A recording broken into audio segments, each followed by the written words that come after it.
r/AskReddit. Escape room workers. What's the most absurd thing players have done?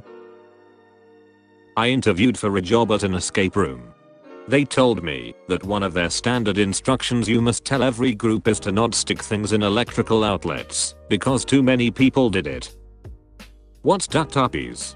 I went to an escape room in LA where one of the puzzles was literally to stick a fork in a socket. Everyone told me I was insane when I suggested it. But two of the prongs were folded back and there was fake soot around the fake outlet. I did it, and boom, gave us the next clue. I thought it was super stupid though. Why risk people learning that behavior and trying it elsewhere? I've heard of multiple escape rooms where one of the solutions is to do something like this. That would be really dangerous under normal conditions.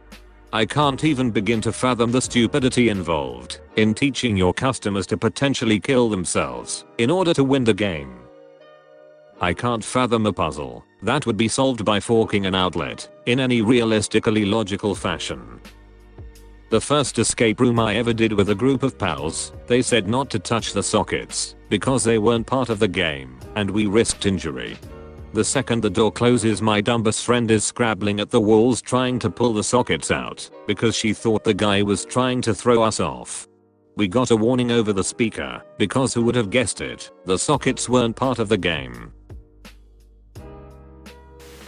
Had a group come in. I noticed they had been drinking a little but seemed mostly fine. So I let them into the room and start the clock. They were just wandering around.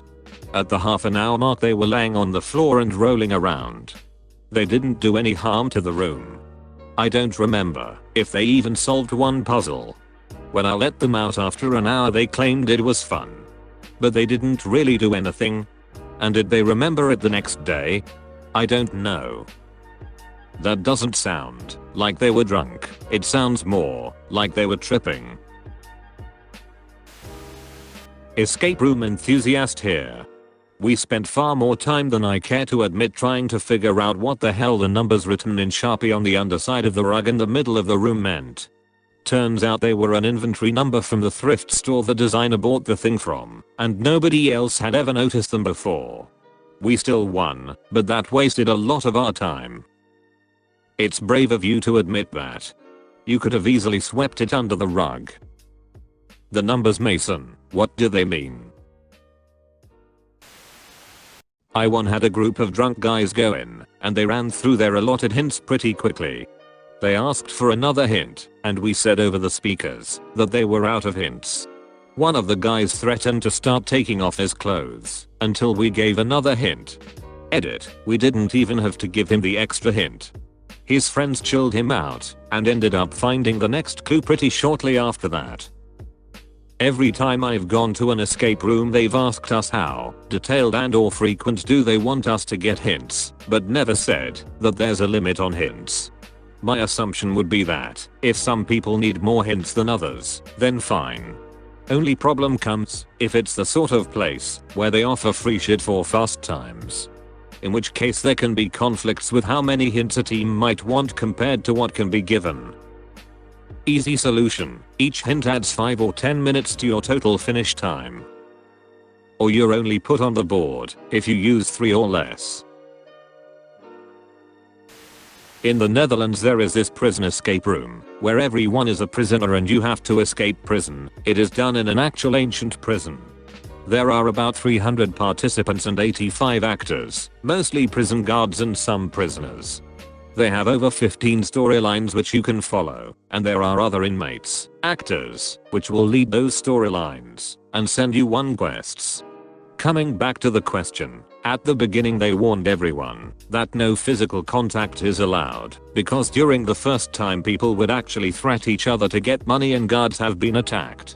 Also they had to warn people that you weren't supposed to try climbing the 50 feet high prison wall.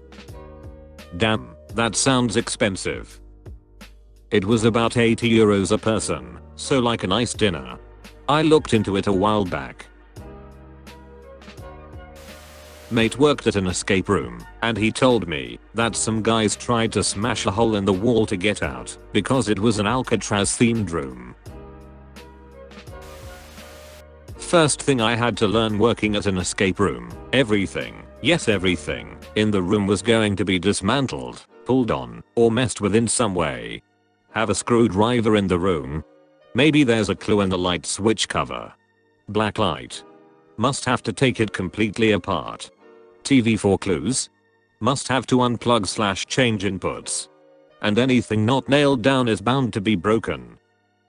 I've done one, where a clue was inside the thermostat. Granted it was fake, but it did require unscrewing. At the escape room that I worked in, we had this horror themed room. In the room there was a real HVAC breaker panel with a big red lever and huge text saying, "Danger, high voltage/death." Given the theme of the room was horror, I thought it was part of the game and the danger sign added to the theme. Nope, turns out it was an actual functioning high voltage switch. It got boarded up and covered before we officially opened the room. Dear God, that fits the room so well. My ass would been electrocuted so fast. One guy pissed on the wall, thinking the plaster was snow. What the hell? One of them believed the clue was inside them. The real clue is the friendship we made on the way. It's in my ass, guys. Just give me a second. At an escape room near me, they had a group of lads on a stag do. These guys got very drunk, and during the escape room, thought they could escape via the sewers. They managed to rip out the manhole cover, which was bolted down into concrete. This cover is now permanently broken as it's too expensive to fix, they said. Advised us to not escape via the sewers. One time, a group was trying to figure out the code to a locked compartment. So this huge guy in the group decided this was a waste of time and tried to rip off the compartment door with his bare hands. He was almost successful, but we stopped him before he could do further damage to the door. He didn't understand what was wrong. Another one happened where a group were handcuffed and they couldn't find the key. The game master was trying to give them clues to find the key, but they still couldn't find it. So one group member thought it would be best to use his leg. There was a table in the room with some items on it. He proceeded to knock over all the items with one kick. That group didn't win. I don't work at one, but my coworker went to one last year and his story was hilarious. He's a really serious guy from Boston, got talked into going to one with his wife and a few old friends that had come down for vacation. He said as soon as they walked in he saw a broom that looked completely out of place, so he grabbed it. He thought they'd need it at some point. They made it out of the first room. They go to the second room, and he's still got the broom. He swears it was just too out of place to not be part of the puzzle at some point. They make it through the second room. The third room, they get stuck. They're reading the clues over and over, and he gets fixated on the broom while everyone else is searching the room. He's looking it over up and down, checking the handle for markings. Mind you, he has terrible near sight vision, and checking the bristles. Time's running out, and he's arguing with his wife at this point that the broom has the final clue. Time runs up, they walk out, and the crew is just dying laughing at him. Someone left the broom by mistake, nothing more, nothing less. He carried that damn broom through 3 rooms. He got a good laugh about it later, but he was embarrassed at the time. It was a great story he told the next morning at work. Well, to his credit, that broom was completely out of place. A group came in that disassembled some of the furniture, a bed and a desk, ripped some of the wallpaper off the walls, and pulled the heads off some stuffed animals. Holy hell, you would think not needing to destroy everything would be reasonable assumption.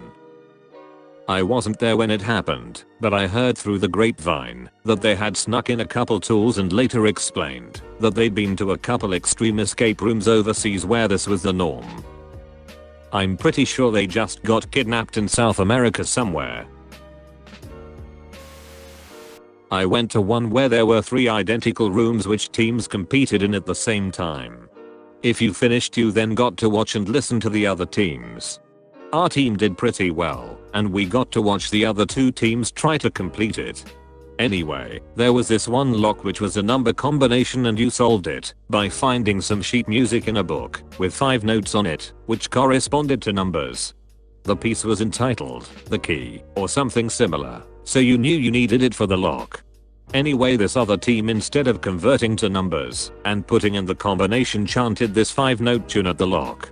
When it did not work, they tried again, then someone else tried. This went on for 10 minutes and got louder and louder. Eventually the game master stepped in and told them it was not going to work. Apparently they were the only team ever to do that. Ah yes. In order to unlock the lock we have to summon the Eldritch One. I did an escape room with a group of friends. At the end, you found a flash drive which was supposed to be plugged into a computer. We opened the document and there were instructions to print. We got print, and the printer gave us an out of ink error. We assumed this was part of the game, and started looking for a magenta cartridge. Then an employee slipped in the room, replaced the cartridge, and told us to hit print again. Apparently it was not part of the game. They just ran out of ink. I can't imagine building an escape room and thinking, oh, you know what's dependable and works all the time, that we should allow the general public to touch. Printers. Nothing ever goes wrong with those. Not an escape room worker, but second time I went to one, the owner told me that once a group decided to smash all the locks because they found the hammer on which a clue is written. They had to replace all locks, and it is now a toy hammer. I'd like to say those people were morons, but when we found it the same idea was discussed in our group. You're generally not supposed to break stuff. That said, I tried to cut a chain once with a magnet attached since it came up just short and the clue was shears. Because the chain was not damaged, indicating nobody tried that before, I figured they replaced the separate links in the chain. Already congratulating myself, I broke the shears on the first try. You were supposed to cut some electric wires with it instead. There was an escape room by me that had a terrorist themed room. You get kidnapped and locked in a room with a bomb on the door. To up the realism, your host was dressed to fit the role of kidnapper and would come over the radio for hints in persona. Eventually the cops would start coming over the radio to guide you out of the room. Anyway, someone walking by the escape room saw people getting kidnapped and called the actual police. The police came by, and the escape room workers explained, but the actual police wanted to confirm with the people in the room. They knocked on the door and said, "Salt Lake City Police, open up," and the group responded, "We can't because there's a bomb strapped to the door." Luckily it ended well with everyone laughing afterwards. Not terribly ridiculous, but me and the husband loved them and wanted to share our love of them with our family. When we got out of the escape room, the super amazing nuclear explosion room in Chattanooga, Tennessee, the room operator was cracking up laughing. I guess at one point, in order to get keys or clues, my over-enthusiastic husband had picked up my 8-year-old nephew by the ankles upside down and was shoving him in barrels. I had no idea he was doing this, but the operator was dying. We got a city to save Jimmy. Your sacrifice shall not be in vain.